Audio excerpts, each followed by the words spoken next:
দুনিয়ার কোনো কিছু স্থায়ী নয়, এখানকার সুখও স্থায়ী নয়, এখানকার কোনো কষ্টও কিন্তু স্থায়ী নয়।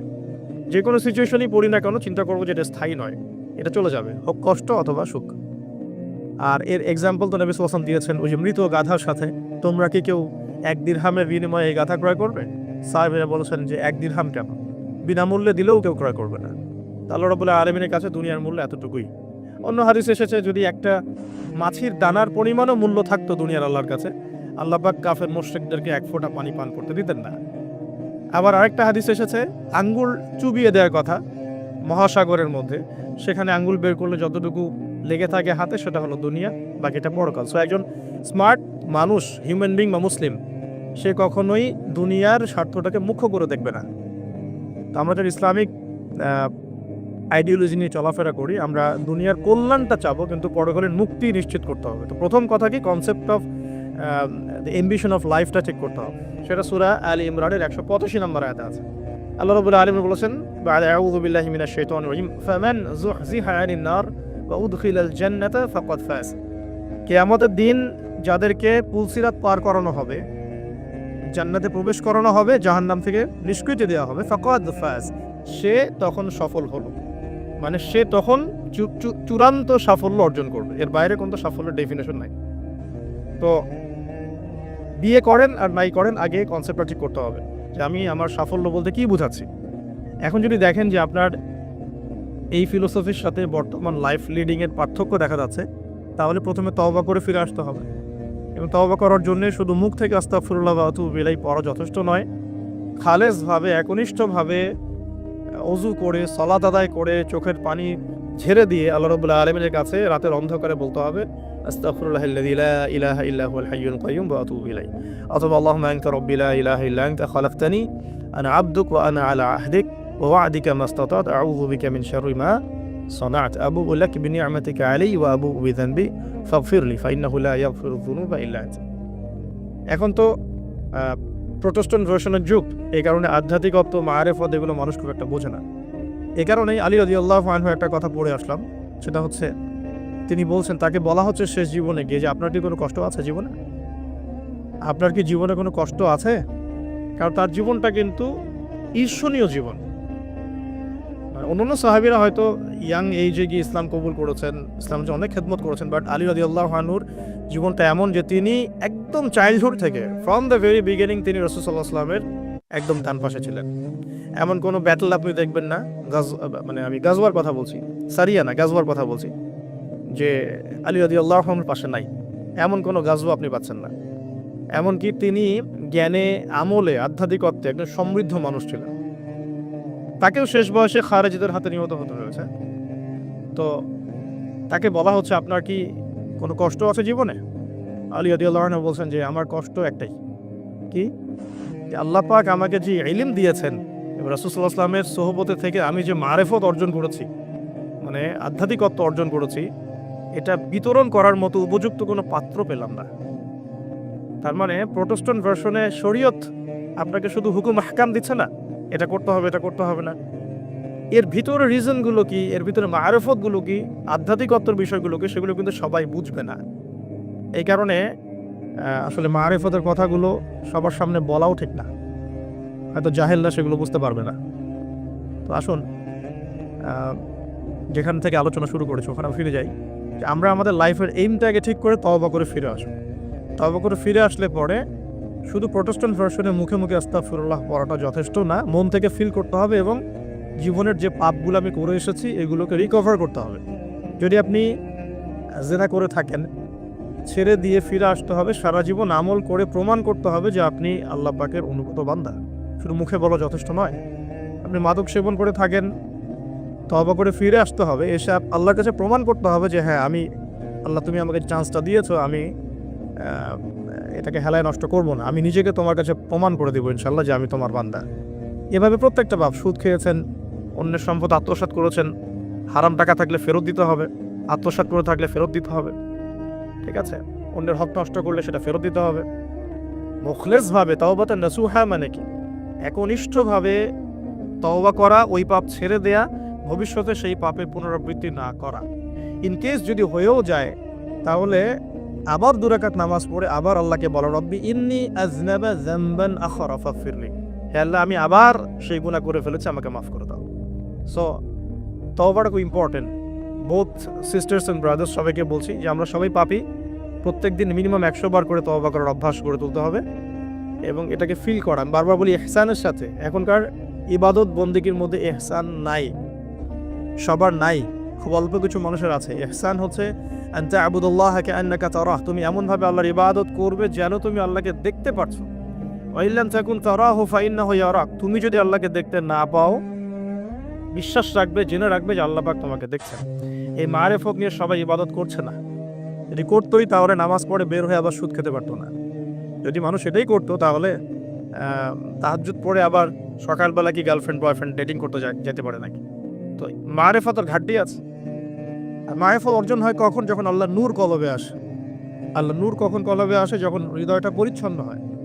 যে হৃদয়ের মধ্যে হিংসা, বিদ্বেষ, অহংকার, পরশ্রী কাতরতা আছে, সেখানে আল্লাহ নূর আসার কোনো প্রশ্নই ওঠে না। যেখানে আল্লাহ নূর নাই সে আলো দেখবে কিভাবে? সে অন্ধকারের পথ চলবে কিভাবে? সে কিভাবে ঘ্রাণ পাবে? ঘ্রাণ পাওয়ার তো প্রশ্নই ওঠে না, কারণ কলবে তো নূর নাই। আল্লাহ পাক তো সবাইকে সব কিছু দিবেন না। তো এখন আসুন যে আমরা যদি তওবা করে ফিরে আসতে পারি, এখন আমি আমার লাইফটাকে গুছিয়ে নিব। লাইফটা গুছাতে গেলে আমার লাগবে এডুকেশন। এখন আমার এডুকেশন সেক্টর যেটাই হোক, আমাকে ইসলামিক এডুকেশন আবার শিখতে হবে। এর বেসিক যে সিলেবাসটা আছে এটা আমাকে কভার করতে হবে। কিভাবে করবেন এটা আপনার চ্যালেঞ্জ।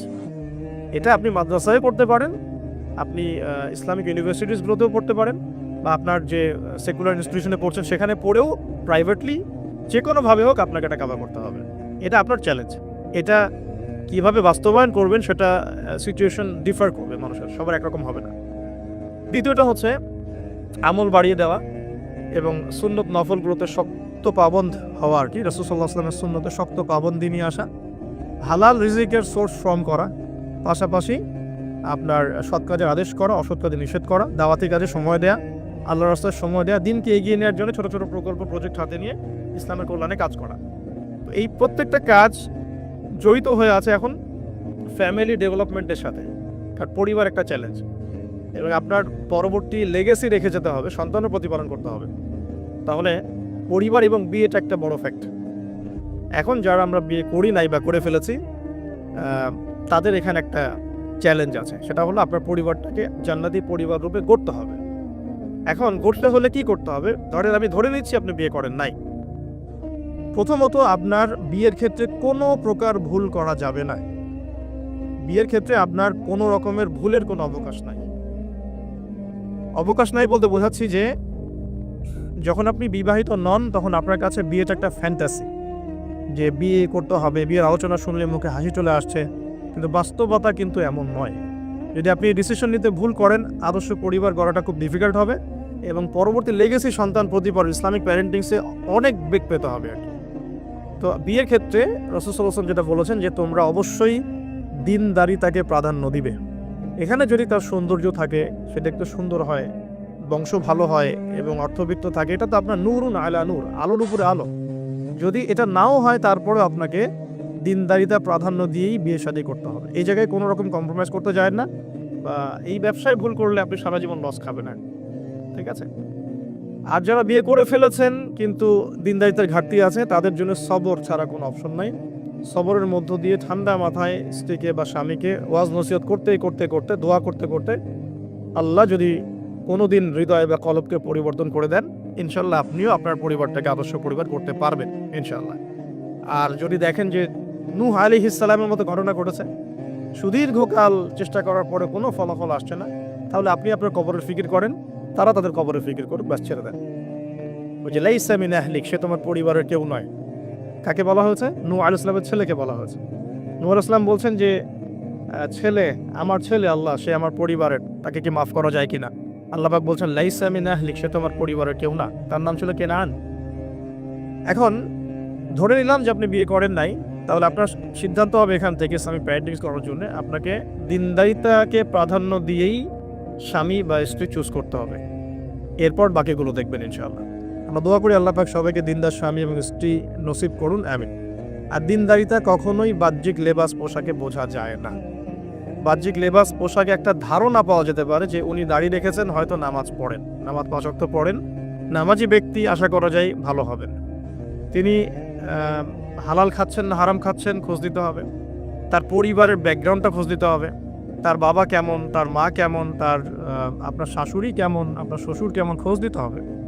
কারণ দেখা যায় যে যে পরিবেশে বড় হয়েছে তার মধ্যে সেই প্রভাবটা থেকে যায়।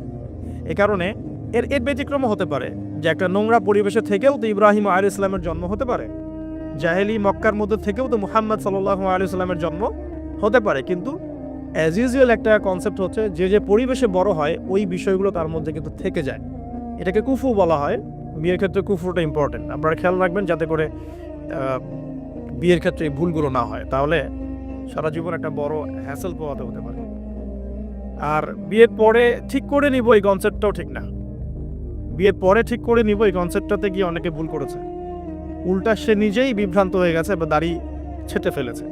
স্ত্রীকে তো পর্দা করাতে পারেই নাই, উল্টো দাড়ি ছেটে ফেলেছে। এরপর আপনার লাইফটা শুরু হবে।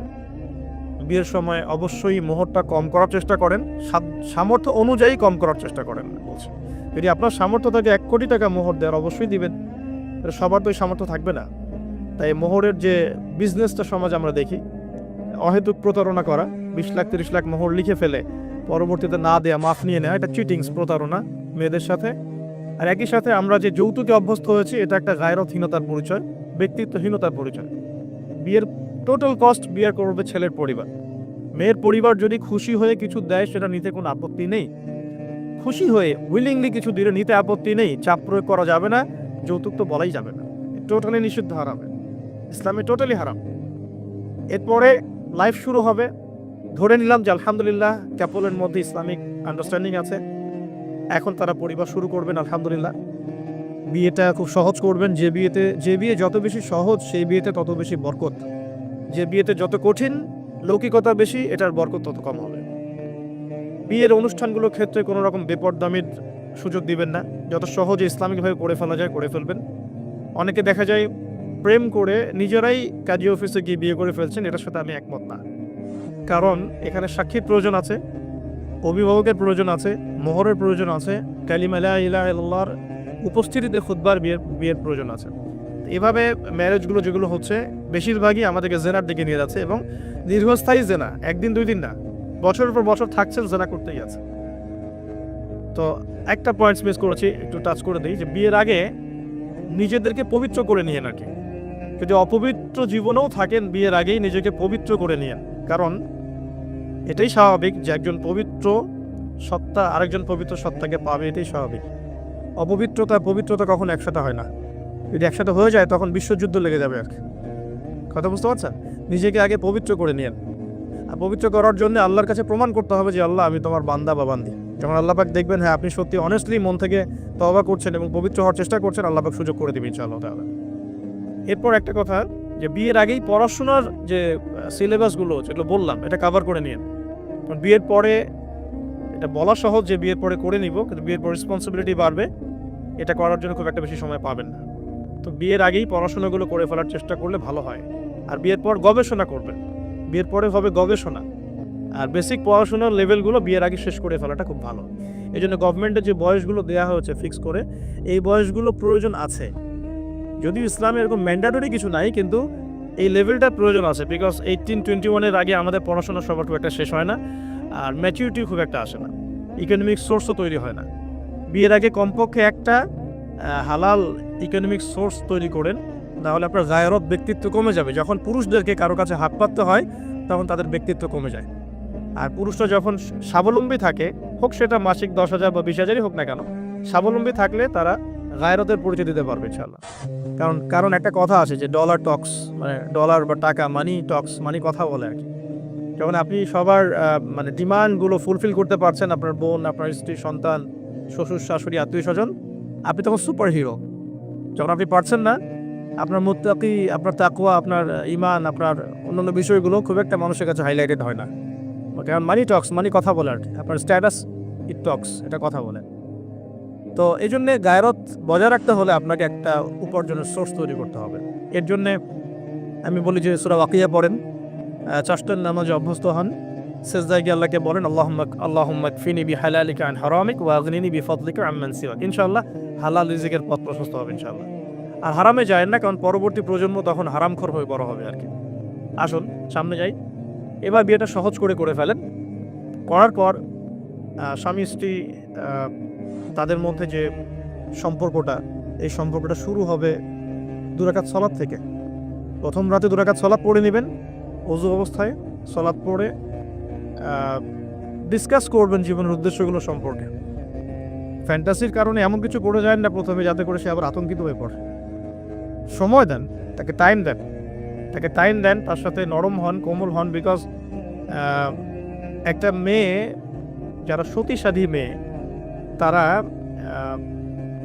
পুরুষকে গ্রহণ করার আগে খুব ভালো করে তাদের মনের মতো একজন মানুষ তারা মানে কল্পনা করে, প্রত্যাশা করে, এবং আতর্কিত বিষয়গুলো তারা খুব একটা পছন্দ করে না। ঠিক আছে? আর পুরুষের সাইকোলজি কিন্তু ডিফারেন্ট। পুরুষ কিন্তু ওভার এগ্রেসিভ হয়ে যায় অনেক সময়। সো তাকে টাইম দেন, তাকে সময় দেন, আপনাকে বোঝার সময় দেন, কথাবার্তা বলেন, কন্টিনিউ করেন। দেন আপনি অবশ্যই 2 রাকাত সালাত পড়বেন।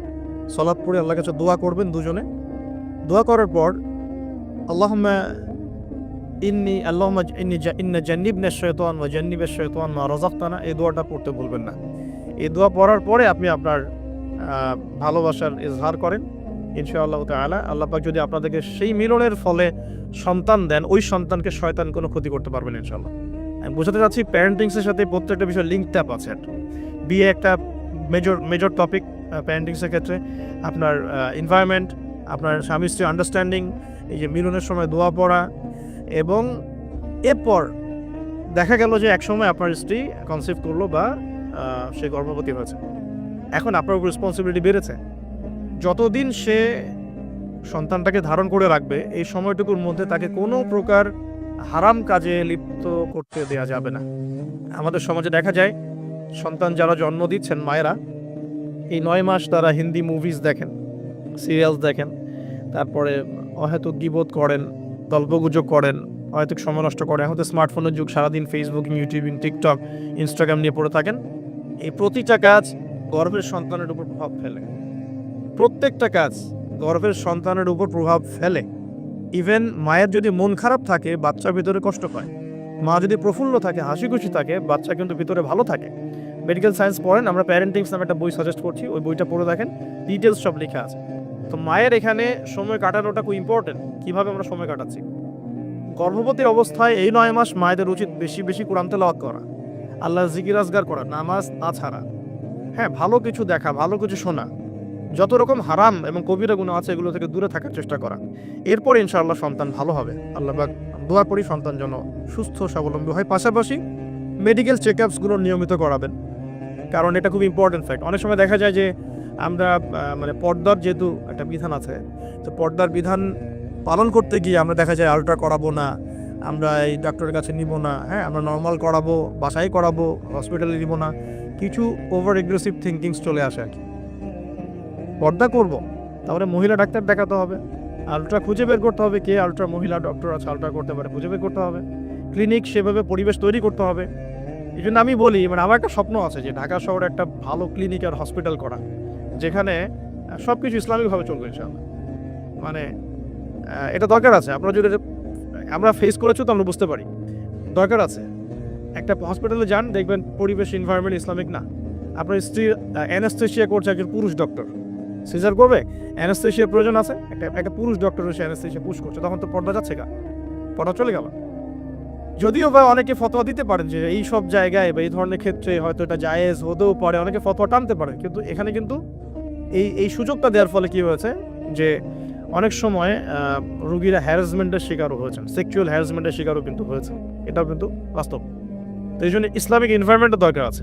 খুঁজে বের করতে হবে যে ইসলামিক ডক্টর কে আছেন, যিনি শরীয়ত বোঝেন, মহিলা ডক্টর কারা আছেন, অ্যানেস্থেশিয়া মহিলা কারা আছে, বা আলট্রা করতে পারে মহিলা কারা আছে, খুঁজে বের করে মেডিকেল চেক আপ নিয়মিত করতে হবে।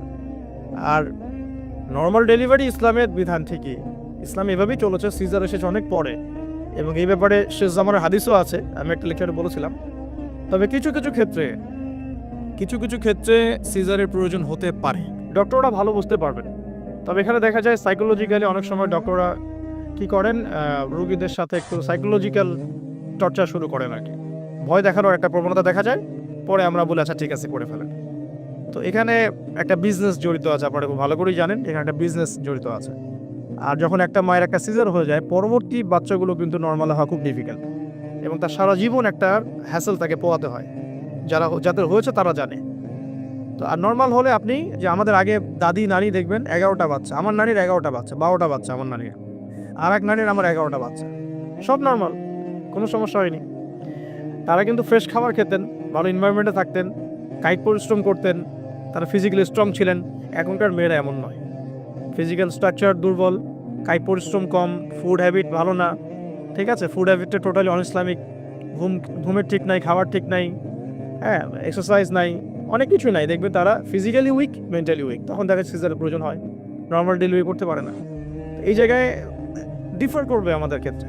আমরা চেষ্টা করব যে আমাদের মানে পরিবারকে ভালো খাবার খাওয়াতে, ভালো রুটিনে চলতে, এবং ভালো মেডিকেল চেক আপ করাতে, যাতে করে নর্মালি হয়। দেখবেন বাইরের বিশ্বের কান্ট্রিগুলোর মধ্যে কিন্তু খুবই কম সিজার হয়, খুব কম। কানাডা দেখেন, আমেরিকা দেখেন, ব্রিটেনে দেখেন, জার্মানিতে দেখেন, ফ্রান্সে দেখেন, খুবই কম সিজার হয়। যদি জটিলতা খুব বেশি দেখা যায় তখন তারা সিজার করতে চায়, এটাকে কিন্তু করতে চায় না। তাদের প্রযুক্তি অনেক ভালো, অনেক প্রযুক্তি আছে। সো আমরা কেন এই জায়গায় মানে এভাবে একটা জুলুমের শিকার হচ্ছে, এটা আমাদের ভাবা উচিত। এবং আমার মনে হয় যে ইসলামিক এনভায়রনমেন্টের এই যে আপনার মেডিকেল সেক্টরগুলো গড়ে তোলা উচিত। এখানে যাদের সামর্থ্য আছে তাদের এইসব প্রজেক্টে হাত দেওয়া যেতে পারে। আল্লাহ পাক আমাদেরকে তৌফিক দান করুন। তো এরপর যখন সন্তান হয়ে যাবে, প্রথম কাজই দেখবে, সন্তান হওয়ার পরেই তাকে নিয়ে হইউল্লাহ শুরু হয়। হ্যাঁ, টানা হেঁচড়া, এটা ওইটা, কী বলবো, অপারেশন থিয়েটারে হয়তো কথাবার্তাগুলো হয়, এই কথাগুলো সন্তানের কানে প্রবেশ করে। অথচ সুন্নাহ হচ্ছে সন্তান হয়ে গেলে তাকে নিয়ে আল্লাহর কাছে আগে দোয়া করার পর তার কানে আল্লাহু আকবার, আল্লাহু আকবার, আশহাদু আল্লা ইলাহা ইল্লাল্লাহ, আমরা যে আযান দিই আশহাদু আন্না মুহাম্মাদুর রাসূলুল্লাহ, এটা কানের মধ্যে শোনানো। এটা একটা সুন্নাহ, গুরুত্বপূর্ণ সুন্নাহ। তারপর তাকে তাহনিক করা উচিত। তাহনিক তো আমরা উঠেই গেছে সমাজ থেকে, তাহনিক আবার কি জিনিস? ডক্টররা তাহনিক শুনলে আটকে উঠবে। তাহনিক হচ্ছে যে কোনো আলেম, কোনো বুজুর্গ, যিনি পরহেজগার, আল্লাহওয়ালা, মারেফতওয়ালা মানুষ, তিনি খেজুর বা কোনো মিষ্টি জাতীয় মধু, খেজুর, এই টাইপের কিছু একটু চিবিয়ে বাচ্চার জিহ্বার মধ্যে একটু খালি লাগিয়ে দিবে, এটা তাহনিক সুন্নাহ। তো এখন মুখে তো জর্দা আর পান আর সিগারেট, তো এই মুখ দিয়ে তো তাহনিক হবে না, হবে? আল্লাহওয়ালা সত্যিকারের মানুষ খুঁজে বের করতে হবে আর কি। যাই হোক, যদি আপনি না পারেন, খুঁজে না পান, আপনি আপনার সন্তানের তাহনিক করেন, যথেষ্ট। আপনি দোয়া করেন, 2 রাকাত নামাজ পড়ে আল্লাহ শুকরিয়া আদায় করেন। আমি নিজের জীবনের ঘটনা থেকে বলছি আর কি। আমার ইন টোটাল 4 সন্তান। 1 সন্তান আল্লাহ নিয়েছেন, 1 সন্তান আল্লাহর কাছে আছেন, জন্মের পরেই আল্লাহ পাক তাকে নিয়েছেন, আলহামদুলিল্লাহ। ইনশাআল্লাহ তার সাথে আমাদের জান্নাতে দেখা হবে ইনশাআল্লাহ। আর এখন আমার 1 মেয়ে এবং 2 ছেলে। তো প্রত্যেক ছেলে এবং মেয়ের সময় ওয়াইফকে ঢোকানো হয়েছে, আমি জায়নামাজেই। যতক্ষণ পর্যন্ত বাচ্চা আমার হাতে আসে না, আমি জায়নামাজেই ছিলাম। এবং আমি দেখেছি যে আল্লাহ যে আছেন, আল্লাহ যে মানুষের এত কাছে, আল্লাহ যে দোয়া কবুল করেন, শোনেন, মানে আমি হৃদয় থেকে উপলব্ধি করেছি। এই কথাগুলো তো বোঝানো যাবে না, এগুলো তো আমি কোনো দলিল বা প্রমাণ দিয়ে আপনাকে বোঝাতে পারবো না। এটা আপনি ফেস করলে না, ফিল করলে বুঝতে পারবেন। তো সেজদায় দোয়া করতে করতে চোখের পানি ফেলার সাথে সাথে দেখা যায় যে নার্স এসে বলেছে আমাকে যে আর কাঁদতে হবে না, এই যে মেয়ের কান্না শোনেন। এমন হয়েছে আমার সাথে। কারণ মানে স্ত্রীর যে প্রসব বেদনা, এটা দেখে কিন্তু স্বামী আসলে ঠিক থাকতে পারে না, তাদের প্রচণ্ড কষ্ট হয়। এবং এই কষ্টটা এই কারণেই হয়তো নবী সাল্লাল্লাহু আলাইহি ওয়াসাল্লাম বলেছেন, তোমার সবচেয়ে সেরা অধিকার পাওয়ার, ভালো ব্যবহার করার অধিকার রাখে তোমার মা, এরপর তোমার মা, তারপরেও তোমার মা, এরপর তোমার বাবা। তো মায়ের এই যন্ত্রণা শুধু মায়েরাই বুঝতে পারবে। তো আপনি যদি জান্নাত পেতে চান, মায়ের সেবা করেন, মায়ের খেদমত করেন, মাকে সন্তুষ্ট রাখেন, ইনশাল্লাহ জান্নাত পেয়ে যাবেন ইনশাআল্লাহ। আর এই যুগে কিন্তু মা বাবার সাথে দাসদাসীর মতো আচরণ করা হয় আর কি। তো খেয়াল রাখবেন এই বিষয়গুলো, মায়ের হকটা কখনো নষ্ট করেন না। আর তার মেয়েদের প্রতি একটাই আমার, মানে তাদের প্রতি আমার কনসেপ্ট অফ ভিউ হচ্ছে এরকম যে কঠিন হয়ে তাদের সাথে কোনো লাভ নাই। আসলে আদতে আলটিমেটলি কঠিন হয়ে কোনো লাভ নাই। 2-1 দিন হয়তো ঝগড়াঝাটি হতে পারে, মনোমালিন্য হতে পারে, কিন্তু কঠিন হয়ে তাদেরকে লাইনে আনা খুব একটা চায় না। নরম হয়ে বুঝিয়ে সুঝিয়েই, ভালো ব্যবহার, ভালোবাসা, মহব্বত দিয়ে সম্ভব ওদের মন জয় করা, আদারওয়াইজ সম্ভব না। আসুন, এরপরে আজান হবে, তাহনিক হবে, 7ম দিনে গিয়ে আপনি আকিকা করবেন।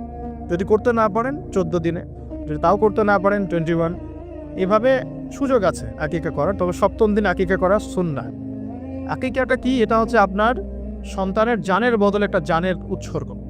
ছেলে হলে দুটো খাসি, মেয়ে হলে একটা। কারণ কি, মেয়েদের রোগ প্রতিরোধ ক্ষমতা কিন্তু এমনিই বেশি, ছেলে বাচ্চার রোগ প্রতিরোধ ক্ষমতা কিন্তু কিছুটা কম। এখানে দুটো খাসি উৎসর্গ করা হচ্ছে আল্লাহর কাছে, এখানে মেয়েদেরকে ছোট করা হচ্ছে না। তসলিমা নাসরিন টাইপের মেয়ে থাকলে বলতে পারে যে হ্যাঁ ছোট করা হচ্ছে, তো আশা করবো যে আমাদের এখানে এমন কোনো মেয়ে নাই। এখন আকিকার পর কি মাথা মুন্ডন করা। মাথা মুন্ডন মানে একটা চুল থাকে, চুলটা কষ্ট দেয়, ডক্টরাই বলে যে এই চুলটা কিন্তু বাচ্চাদেরকে কষ্ট দেয়, এই চুলটাকে কামিয়ে ফেলা।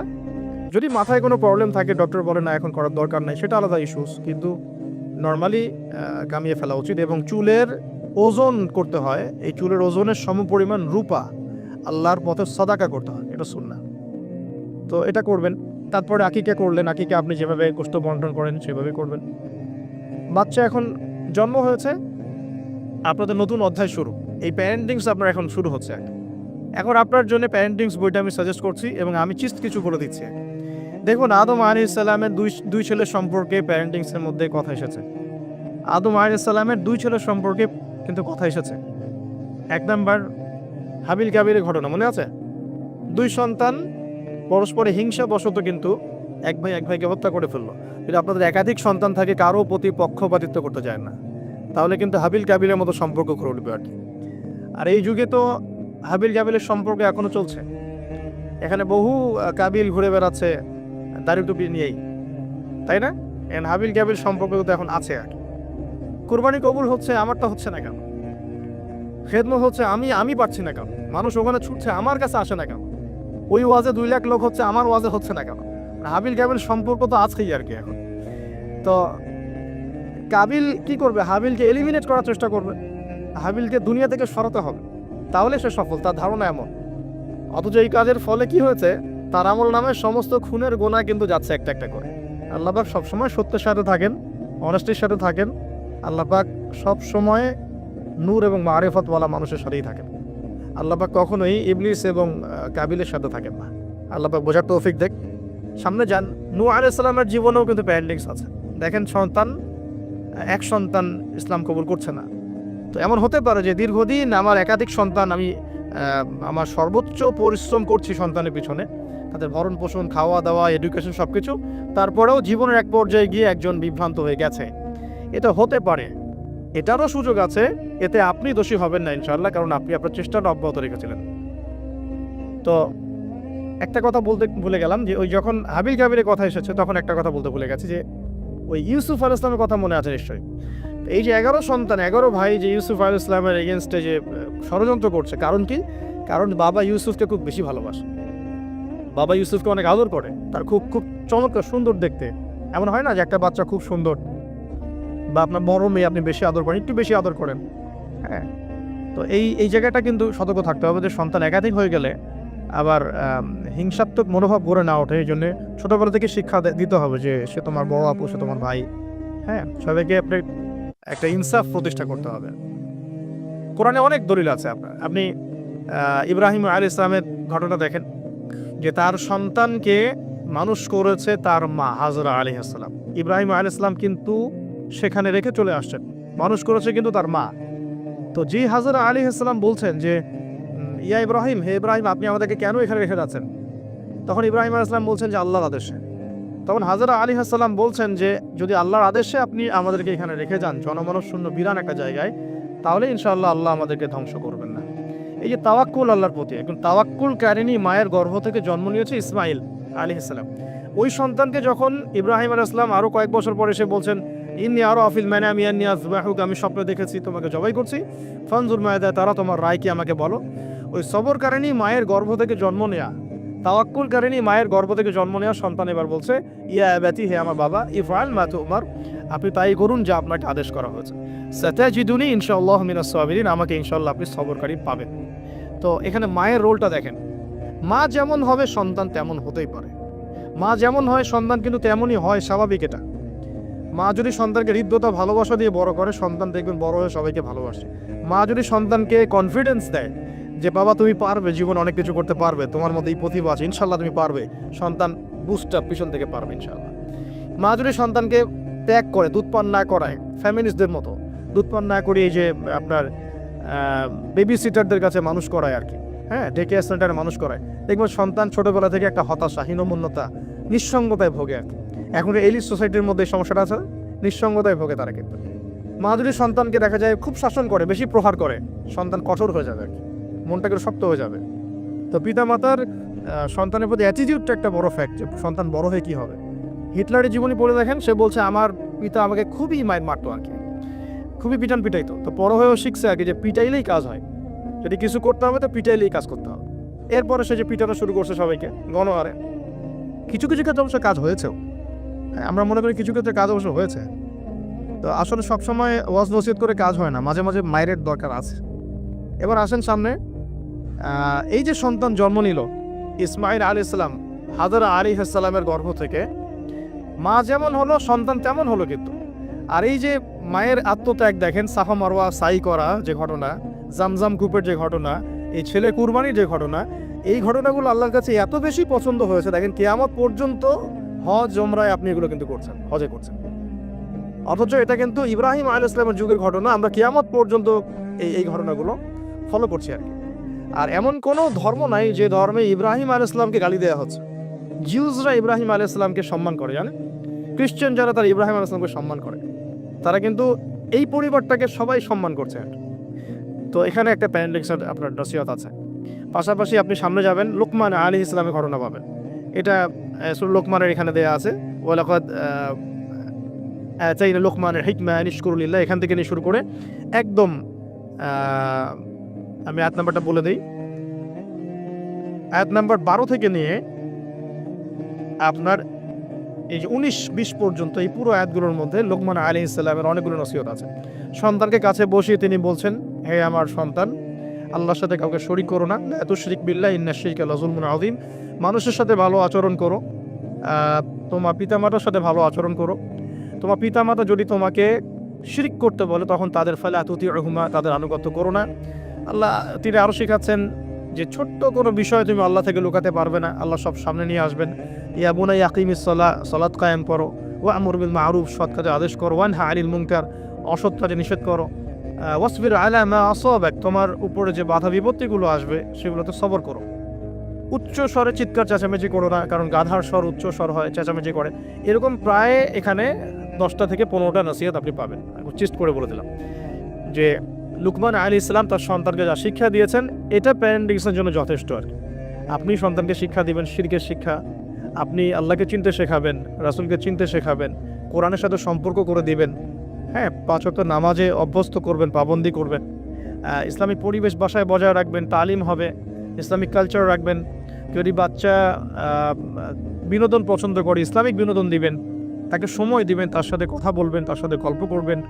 তো এখন দেখেন কোরআনে এমন অনেক কিছুই আছে, লুকমান আলাইহিস সালামের কথাই বলেন, আপনি ইব্রাহিম আলাইহিস সালামের কথাই বলেন, আদম আলাইহিস সালাম, নূহ আলাইহিস সালাম থেকে শুরু করে প্রত্যেক নবী রসুলের জীবনেই দেখবেন আপনি প্যারেন্টিংসের একটা খোরাক পাবেন। ইভেন আমাদের নবী মুহাম্মদ সাল্লাল্লাহু আলাইহি সাল্লামের ক্ষেত্রে দেখেন। আচ্ছা, এখানে যাওয়ার আগে এখানে আসি যে এই যে ঈসা আলাইহিস সালামের মা মারিয়াম আলাইহিস সালাম, তিনি কি পবিত্র ছিলেন না? দেখেন আল্লাহ পাক এমন সন্তান দিয়েছেন, সন্তানও পবিত্র। ঈসা আলাইহিস সালাম কি আল্লাহর হুকুমে মৃতকে জীবিত করে ফেলছেন না? আল্লাহর হুকুমে মানুষের সেবা করছেন, চিকিৎসা করছেন, তাকে রূহুল কুদুস সহযোগিতা করছে না?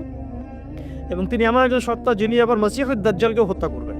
তাকে আল্লাহ পাক কত বড় একটা মাকাম দিয়েছেন। তার মা পবিত্র ছিলেন, পবিত্র মায়ের সন্তান। দেখেন নবী সাল্লাল্লাহু আলাইহি সাল্লামের ক্ষেত্রে কি হয়েছে, তিনি মা এবং বাবার সঙ্গ খুব বেশি পাননি, কিন্তু তার আশপাশের মানুষ যারা ছিল আর কি, তার চাচা, তার দাদা, তারা সব সময় নবী সাল্লাল্লাহু আলাইহি সাল্লামকে প্রচণ্ড ভালোবাসতেন, প্রশংসা করতেন।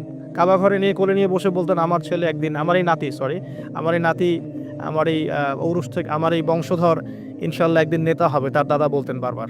দেখেন নবী সাল্লাল্লাহু আলাইহি সাল্লাম ছোটবেলা থেকে এই শিক্ষাগুলো, এই ভালোবাসাগুলো পেয়েছেন। ছোটবেলায় তাকে বেদুইনদের কাছে রাখা হয়েছে, মরুতে দৌড়িয়েছেন, খেলেছেন, হাড়হাড্ডি শক্ত হওয়ার জন্য, ফিজিক্যালি স্ট্রং হওয়ার জন্য। ভাষা শিখিয়েছেন নবী সাল্লাল্লাহু আলাইহি সাল্লামকে ছোটবেলায়, ওই দুধমা হালিমার ওখানে তিনি ভাষা শিখছেন, আরবি ভাষা, বিশুদ্ধ ভাষা। তো ছোটবেলা থেকে নবী সাল্লাল্লাহু আলাইহি সাল্লামকে যারা ভালোবাসতেন, খেয়াল করে দেখেন নবী সাল্লাল্লাহু আলাইহি সাল্লামও বড় হয়ে সবাইকে ভালোবাসেন। এতিমের পাশে দাঁড়ান, বিধবার পাশে দাঁড়ান, মিসকিনের খোঁজ নেন। আমি বোঝাতে চাচ্ছি যে সন্তান সেটাই শিখবে যেটা পিতামাতা তাকে ছোটবেলা শেখান। আপনি যে এনভায়রনমেন্টটা দিবেন সেই এনভায়রনমেন্টেই তার কৈশোর যৌবন করে উঠবে। সাহাবীদের জীবনী দেখেন, তাবিঈন জীবনী দেখেন, সালফে সালেহিনের জীবনী দেখেন, ইমাম বুখারী, ইমাম আবু হানিফা, শাফি, আহমেদ বিন হাম্বল, ইমাম মালিক, তাদের জীবনীগুলো দেখেন। তাদের পিতা মাতার বিশাল সাপোর্ট ছিল তাদের এই জায়গায় আসার পিছনে। ঠিক আছে, তাদেরকে কখনো চিন্তা করতে হয় না এই দুনিয়া নিয়ে। দুনিয়ার পুরো বিষয়গুলো পিতা মাতাই চেক করে দিয়েছেন। তোমরা খালি দিনের জ্ঞান অর্জন করো, দিনের খেদমত করো, ফকিহ হও, মুহাদ্দিস হও, দিনকে এগিয়ে নাও। ওদেরকে টেনশন ফ্রি করে দেন। বাকি পরিশ্রম আমরা করবো ইনশাআল্লাহ, সমস্যা নেই। পরবর্তী প্রজন্মকে ইসলামের জন্য তৈরি করতে হলে আমাদেরকে পরিশ্রম করতে হবে এবং তাদেরকে একটা সিকিউর সাউন্ড মাইন্ড দিতে হবে যে তোমার কাজ এগুলোই। এটা কিভাবে? এখন আসল শুরুতে ছোটোবেলায় যে বাচ্চা হয়ে গেছে, এখন আমি শেষ করে দিচ্ছি আর 15 মিনিটের মধ্যে।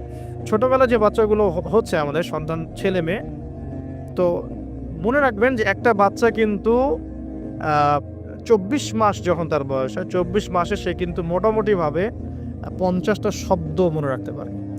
যখন তার বয়স 3 বছর হবে তখন কিন্তু মোটামুটি 200 শব্দ সে মনে রাখতে পারে। এভাবে যখন গ্র্যাজুয়ালি বাড়ে আর কি। আপনার বাচ্চার বয়স যখন 5 বছর হয়েছে, সে একই সাথে 2-3টা ভাষার শব্দ মনে রাখতে পারবে। ঠিক আছে, 5 বছর বয়সে বা 6 বছর বয়সে একটা বাচ্চা কিন্তু প্রায় 1500 থেকে 2000, কোনো ক্ষেত্রে 2500 শব্দ পর্যন্ত তার মাথায় মেমোরাইজ করতে পারে ছোটোবেলায়। এখন আমরা ওই সময়টাতে কী করছি? আমরা ওই সময় বাচ্চা কাচ্চাগুলোকে শেখাই হাট্টিমা টিম শেখাই, যে মাঠে পাড়ে ডিম শেখায়, Jack and Jill, went up the hill, এগুলো শেখাই, হামটি ডামটি স্যাটানো ওয়াল, এগুলো শেখায়। এগুলো শিখে ওদের মাথার যে কি বলবো, যে উর্বর যে একটা মস্তিষ্ক আমরা নষ্ট করে ফেলি আর কি। ইভেন মারা বাচ্চাদেরকে ঘুম পাড়ায়, হিন্দি সং বলে ঘুম পাড়াচ্ছে, হ্যাঁ, হয়তো যে খোকা ঘুমালো, পাড়া জোড়ালো, বর্গি এলো দেশে, এগুলো বলে ঘুম পাড়াচ্ছে। এখানে সূরা পড়ে আপনি ঘুম পাড়াতে পারতেন।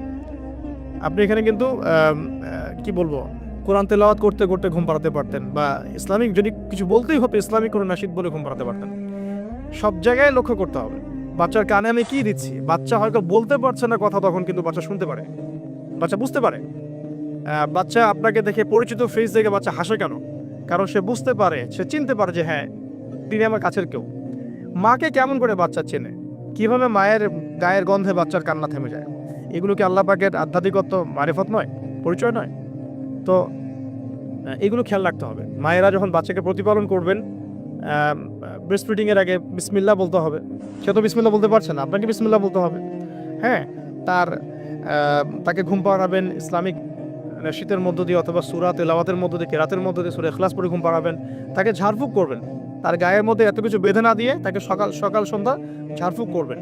এবং কয়েকটা দোয়া আপনি কন্টিনিউয়াসলি করবেন। আমি বলে দিই দোয়াগুলো। একটা সূরা আলী ইমরানের মধ্যে আছে, সূরা প্রথম দিকে আছে।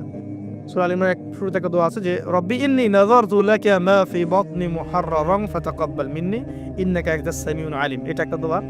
আর একটা, এটাও সূরা আলী ইমরানে আছে প্রথম দিকেই, যে রব্বি হাবলি মিন লাদুনকা যুররিয়াতান তাইয়্যিবা ইন্নাকা সামিউদ দুআ। এটাও একটা দোয়া আছে সূরা আলী ইমরানের প্রথম দিকে। সূরা ফুরকানের 74 নম্বর আয়াতে একটা দোয়া আছে, রব্বানা হাব লানা মিন আজওয়াজিনা ওয়া যুররিয়াতিনা কুররাতা আ'ইউন ওয়াজআলনা লিল মুত্তাকিনা ইমামা। এগুলো আপনি করবেন। আর বাচ্চাকে কি করবেন? ইমাম হাসান এবং হুসাইন রাদিয়াল্লাহু আনহুমাকে রাসূল সাল্লাল্লাহু আলাইহি ওয়াসাল্লাম যা করতেন, ইমাম হাসান হুসাইন রাদিয়াল্লাহু আনহুমাকে নিয়ে আসলে রাসূল সাল্লাল্লাহু আলাইহি ওয়াসাল্লাম বলতেন যে উঈযুকুমা। দুজন ছিলেন, এজন্য বলতেন উঈযুকুমা। যদি একজন হয় এবং সে যদি ছেলে বাচ্চা হয় তাহলে আপনি বলবেন উঈযুকা। আর যদি একজন মেয়ে বাচ্চা হয় তাহলে বলবেন উঈযুকি। আমি বুঝতে পারছি? একজন মেয়ে বাচ্চা হলে উঈযুকি, একজন ছেলে হলে উঈযুকা, দুজন হলে বলবেন উঈযুকুমা। তো উঈযুকা দিয়ে শুরু করলাম। তো উঈযুকা বিকালিমাতিল্লাহি তাম্মা মিন কুল্লি শাইতানিন ওয়া হাম্মা ওয়া মিন কুল্লি আইনিন লাম্মা। এই দোয়াগুলো পড়ে বাচ্চাকে ঝাড়ফুঁক করতে হয়। বদ নজর লাগতে পারে, চোখের নজর লাগতে পারে। তো এই দোয়াগুলো করা, পাশাপাশি সূরা ফালাক, নাস, ইখলাস এগুলো পড়ে ঝাড়ফুঁক করা, সূরা ফাতিহা পড়ে ঝাড়ফুঁক করা, বাচ্চা ভালো থাকবে ইনশাআল্লাহ। বাচ্চাকে যে ঘরে রাখবেন সেখানে কোনো প্রকার ছবি মূর্তি রাখবেন না। বাচ্চা রাত্রেবেলা ভয় পেয়ে কাঁদতে পারে, এগুলো করতে যাবেন না। ফিডিংটা ভালো দিবেন, ব্রেস্ট ফিডিং চেষ্টা করবেন।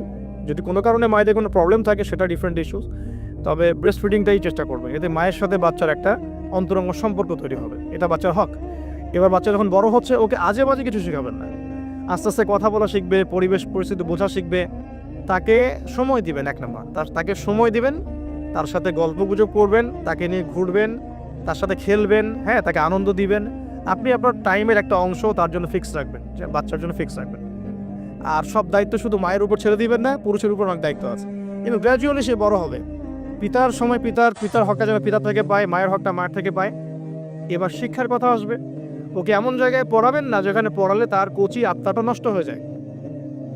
ফার্স্ট অফ অল পরিবারের পরিবেশ ঠিক করলাম, এখন ওকে যদি বাইরে পাঠাচ্ছি, আমি বাইরে এখন কোথায় পাঠাচ্ছি, আমি তাকে বাইরে যদি এমন জায়গায় পাঠাই যেখানে গেলে তার কোচি আত্মাটা নষ্ট হয়ে যাবে, সে সেক্সুয়াল হ্যারাসমেন্টের শিকার হবে, সে ফ্রি মিক্সিং শিখবে, সে হামটি টামটি এসব শিখবে, অন ইসলামিক কালচার অভ্যস্ত হবে। হ্যাঁ, এমন হয়ে যাবে আমার বাচ্চা লাইলাতুল কদর চিনে না, 31st নাইট চিনে, তারপর তো সমস্যা। তাহলে ওকে আমাকে পড়াশোনার ক্ষেত্রে এমন এনভায়রনমেন্ট দিতে হবে যে এনভায়রনমেন্টটাতে সে দুনিয়ার জ্ঞানগুলো অর্জন করতে পারে, পাশাপাশি পরকালীন জ্ঞান অর্জন করতে পারে, আল্লাহকে চেনে, রাসূলকে চেনে, কোরআনকে চেনে, হাদিস সুন্নাহ এগুলো যেন চেনে এবং জানে। এই জন্য ইনস্টিটিউশন কোথায়, প্রশ্ন হচ্ছে এটা। যদি থাকে আলহামদুলিল্লাহ খুব ভালো, যদি না থাকে আমাদের পরবর্তী প্রজন্মকে বাঁচানোর স্বার্থে হলেও আমাদেরকে এরকম প্রতিষ্ঠান গড়ে তুলতে হবে, কারণ যেগুলো আছে সেগুলোকে আপনি চেঞ্জ করতে পারছেন না। যদি মাদ্রাসা দিয়ে দেন, ম্যাক্সিমাম মাদ্রাসা একমুখী শিক্ষা দিয়ে দিচ্ছে, কম্বাইন্ড এডুকেশন এখানে খুব একটা পাওয়া যাচ্ছে না। যেটা পাওয়া যায় সেটা প্রয়োজনের তুলনায় নিতান্তই কম, যারা ওয়ার্ল্ড ডিল করেন তারা বুঝতে পারবেন। আবার সেকুলার জায়গায় দিয়ে দিলে কী হবে, সে তো ইসলাম থেকে টোটালি ডিটাচড হয়ে গেল আর কি। তো প্রতিষ্ঠানের রিফর্ম করতে হবে, অথবা নতুন করে গড়ে তোলার চেষ্টা করতে হবে, বা সিলেবাসে পরিবর্তন আনার চেষ্টা করতে হবে। এরপর যখন সে কৈশোরে যাবে, দেখবেন শৈশবের বীজটা ভালো ছিল, কৈশোরে ইনশাল্লাহ আপনার বাচ্চা ঠিকঠাক প্রজন্মের মতো হবে না ইনশাল্লাহ, কিশোর গ্যাংয়ে যোগ দিবে না ইনশাল্লাহ, ওই যে 8, 9, 10 পরে সিগারেট খাবে না ইনশাল্লাহ। 8, 9, 10 মেয়েরা তো অনেকে জেনা করে শরীর তো নষ্ট করে ফেলছে না, এখন এরকম হবে না ইনশাল্লাহ। একটা পয়েন্ট বলতে ভুলে গেছে, মেয়ে বাচ্চা যদি হয়ে যায় শুরু থেকেই পর্দা শেখাতে হবে, বড় হয়ে পর্দা করবে এই কনসেপ্টে যায় না, ফ্রম ভেরি বিগিনিং তাকে পর্দা শেখাতে হবে এবং তার ব্যাপারে খুব বেশি সতর্ক থাকতে হবে। কারণ কাছের মানুষদেরকে দিয়েই মেয়েরা কিন্তু এখন সেক্সুয়াল হ্যারাসমেন্টের শিকার হচ্ছে, চাচার দ্বারা হচ্ছে, কাজিনের দ্বারা হচ্ছে, মামা দুলা ভাই ইত্যাদির দ্বারা হচ্ছে। সো এইগুলো বাসার মধ্যে অ্যালাউ করবেন না। আমি তো বলি যে মেয়ে বাচ্চাকে কার কোলে তুলে দিচ্ছেন সেটা তো সতর্ক থাকতে হবে, কার কোলে বাচ্চাকে তুলে দিচ্ছে, কারণ ম্যাক্সিমাম মানুষই তো পর্নোগ্রাফিতে আসক্ত না এখন। ওর কাছে তো বাচ্চা কিছুই না, বাচ্চা মানে ওর কাছে একটা বস্তু, ও তো বাচ্চাকে পেলে ওটা পুরো রেখে দিবে একেবারে, এটা হচ্ছে না অ্যাভেলেবেল এখন। সো বাচ্চা মেয়েদের ক্ষেত্রে আরও বেশি সতর্ক থাকতে হবে। প্রয়োজনে মহিলাদের স্বতন্ত্র মাদ্রাসা গড়ে তুলে সেখানে আপনার মেয়েকে পড়াশোনা করান এবং আপনার স্ত্রীকে সেই মাদ্রাসায় দায়িত্ব দেন, আপনার স্ত্রীকে সেখানে কাজে ইনভলভ করেন যেন সে মনিটর করতে পারে। আর সিসি ক্যামেরার কোনো বিকল্প নাই, রাখতেই হবে এখন এই যুগ চলছে আর কি, সিসি ক্যামেরার কোনো বিকল্প নাই, রাখতে হচ্ছে। ঠিক আছে, তো বাসায় কাদেরকে এক্সেস দিচ্ছেন, কাকে দিচ্ছেন না, পুরো বিষয়গুলো ঠান্ডা মাথায় ডিল করে আপনাকে আগাতে হবে। মেয়ে বাচ্চার ক্ষেত্রে অতিরিক্ত সতর্কতার কথা আমি বলছি আর কি। আর ছেলে বাচ্চার ক্ষেত্রে সতর্ক থাকবো কেন, বাইরের পরিবেশ তো আর আমার বাড়ির মতো না। বাইরের পরিবেশে গিয়ে যখন দেখবে যে মিথ্যা বলে কিছু আছে, প্রতারণা বলে কিছু আছে, ওকে কেউ ধমক দিচ্ছে, কেউ তাকে সেক্সুয়ালি টাচ করছে, ব্যাড টাচ গুড টাচ, ও বোঝার ক্ষমতা কিন্তু ওরা আছে কোনটা ব্যাড টাচ কোনটা গুড টাচ, এখন ও তো ভিতর থেকে ডিস্ট্রয়েড হয়ে যাবে। তখন কি হবে, এখানে সলিউশনটা কি হতে পারে, আপনাকে অ্যাজ এ ফ্রেন্ড জগৎটা থেকে বুঝাতে হবে যে বাবা মা আসলে জগতে ভালো মানুষও আছে, পচা মানুষও কিন্তু আছে। ভালো কাজ যেমন আমরা যেমন নামাজ পড়ি, আমরা যেমন এইগুলো ভালো কাজ করি, পচা কাজও মানুষ করে, মানুষ কিন্তু এই করে। বাচ্চা কিন্তু প্রশ্ন করবে, বাবা এটা কেন, ওটা কেন, আব্বু এটা কেন, এটা কেন, সব প্রশ্নের উত্তর আপনাকে দিতে হবে। সব প্রশ্নের উত্তর দেওয়ার মতো আপনার ধৈর্য থাকতে হবে, কারণ আপনার ডিউটিটা কিন্তু বাইরে শেষ না, জব সেক্টরে ডিউটি শেষ না, বাসায় ঢুকবেন ডিউটি শুরু হবে, বাসায় ঢোকার পর ডিউটি শুরু হবে। মেয়ে প্রশ্ন করবে, মেয়েকে নিয়ে ঘুরবেন, কথা বলবেন, তাকে জগৎ চিনাবেন। হ্যাঁ, আমার মেয়ে আমাকে বলছিল যে বাবা আমরা যে এরকম করে কাপড় পরি, ওই মেয়েগুলো যে কাপড় পরে নাই, কি অ্যান্সার দিব আমি? তো বললাম যে আম্মু আসলে তাদের বাবা মা মনে হয় তাদেরকে এভাবে শিখায় নাই, আমরা যেমন তোমাদেরকে শিখাইছি তাদের বাবা মা শিখায় নাই। ও মসজিদে যেতে খুব পছন্দ করে, তো মসজিদে যখনই যাই নিয়ে যান, আপনারাও নিয়ে যাবেন। আর আমাদের সমাজে তো মসজিদে নিয়ে গেলে ধমক দেয়, হ্যাঁ ডিস্টার্ব হয়। আর টার্কির মতো জায়গায় দেখবেন, টার্কিতে মসজিদ ঢুকলে চকলেট দেয়, গিফট দেয়। নববী তো এখন নবী হারামেও ছেলেমেয়েরা দৌড়াদৌড়ি করে খেলে পারে, মানুষ নামাজ পড়ছে, কোনো সমস্যা নেই। নামাজ আমার এতই দুর্বল যে একটা বাচ্চার দৌড়াদৌড়িতে আমার নামাজ ছুটে যাবে, আশ্চর্য কথা। হাসান হোসেন রাদিয়াল্লাহু আনহু মসজিদে দৌড়াতেন, খেলতেন, রাসূল সাল্লাল্লাহু আলাইহি ওয়াসাল্লাম খুতবা থামিয়ে দিয়ে তাদেরকে কোলে নিয়ে এসে আবার খুতবা দিয়েছেন। সিজদা করতেন তিনি, পিঠের মধ্যে ইমাম হাসান ইমাম হোসেন রাদিয়াল্লাহু আনহুম তারা উঠে বসতেন, তিনি সিজদা লম্বা করতেন যাতে তাদের ডিস্টার্ব না হয় খেলাধুলা। তাজান হয়ে গেছে, আমি গুটিয়ে নিচ্ছি যে প্রিয় ভাইরা, বাসার এনভায়রনমেন্টটা ঠিক করতে হবে, পাশাপাশি বাইরে যখন আমি পড়াবো আমাকে পড়ার উপযুক্ত এনভায়রনমেন্ট দিতে হবে। জগতের যে অপারগতা অসারতাগুলো আছে, মিথ্যা, প্রতারণা, হাবিজাবি, বেপরদামি, এগুলো ওদের সাথে ডিসকাস করে অ্যাজ এ ফ্রেন্ড আপনাকে এগুলো উত্তর দিতে হবে। তারপরে সে কৈশোরে গেলে ইনশাল্লাহ বিভ্রান্ত হবে না। তাকে ফিজিক্যালি শেষ করে দিয়ে 2 মিনিট তাকে ফিজিক্যালি স্ট্রং করার চেষ্টা করবেন, তা খাবার যেন মানে নিউট্রিয়াস খাবার সে পায় সেটা এনশিওর করবেন। তার বাসায় যেন এডিকশনে না পড়ে, স্মার্টফোন, ল্যাপটপস, এই যে এইগুলো কার্টুনস, এগুলো এডিকশনে না পড়ে খেয়াল রাখবেন। ইসলামিক এনভায়রনমেন্ট তৈরি করেন, প্রয়োজনে ইসলামিক কার্টুনস দেখান, হ্যাঁ, ইসলামিক কালচারে বড় করেন। পিতামাতার মধ্যে সম্পর্কটা যেন বৃদ্ধতার ভালোবাসা থাকে, এটা খেয়াল রাখেন, কারণ এগুলো বাচ্চা ফলো করবে যে আপনি কীভাবে আপনি ওয়াইফের সাথে কথা বলেন, কীভাবে আপনি ডিল করেন। নামাজে গেলে বাচ্চাকে নিয়ে যান, ইসলামিক কনফারেন্সগুলোতে বাচ্চাকে নিয়ে আসবেন, মানে প্রতিটা ক্ষেত্রে ওকে ইনভলভ করতে হবে আর কি। এভাবে আস্তে আস্তে যখন সে দেখবেন টিনেজে চলে গেছে, তখন সে ভালো মন্দ নিজেই বোঝা শিখবে। এরপর ইনশাআল্লাহ তাআলা দেখবেন ওই বাচ্চা ছোটোবেলায় দেখবেন তার হিফজ কমপ্লিট হয়ে গেছে, মাশাআল্লাহ, ভালো ইনস্টিটিউশনে পড়েছে, সে হাদিসের ইবারত পড়তে পারে, হাদিস বোঝে, বাংলা, ইংরেজি, অঙ্ক, সায়েন্স সবই বোঝে, সে কিন্তু ডিনামাইট হবে ইনশাআল্লাহ। তারপর তাকে লাইফের অ্যাম্বিশন শেখাতে হবে। তোমার লাইফের রিজিকের টেনশন তোমাকে করতে হবে না। তুমি তোমাকে আল্লাহ সৃষ্টি করেছেন আল্লাহর দাসত্ব করার জন্য, আল্লাহর জমিনে তার দিন প্রতিষ্ঠার জন্য। তোমার কাজ এখন আল্লাহর জমিনে আল্লাহর দিনকে প্রচার প্রতিষ্ঠা করা। বাকি বিষয় আমরা দেখবো ইনশাআল্লাহ।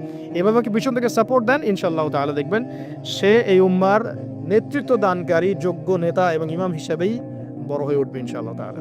আমরা দোয়া করি, রব্বানা হাব লানা মিন আজওয়াজিনা ওয়া যুররিয়াতিনা কুররাতা আ'ইউন ওয়াজআলনা লিল মুত্তাকিনা ইমামা।